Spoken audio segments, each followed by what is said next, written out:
Welcome to Sweet Life Beat Life. We hope this video helps. You start by locating the connected device on your router or phone. You need router login details or the device itself.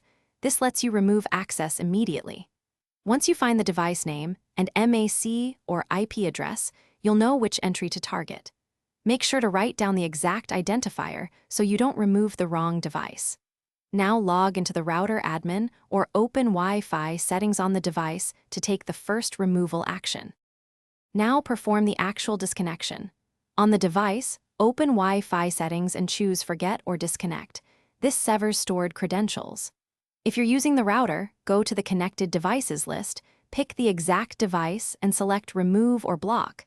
That prevents automatic reconnection. Once done, consider changing the Wi-Fi password so removed devices can't return. Make sure to update your trusted devices with the new password. These steps finish by rebooting the router so your removal or block takes full effect. This often clears cached connections. If the device still reconnects, enable MAC filtering or switch to a stronger security mode like WPA3 to enforce exclusions. Make sure your admin credentials are secure and consider creating a separate guest network for non-trusted devices. If problems persist, verify MAC address matching, and, as a key troubleshooting tip, clear the device's saved networks and restart it before testing.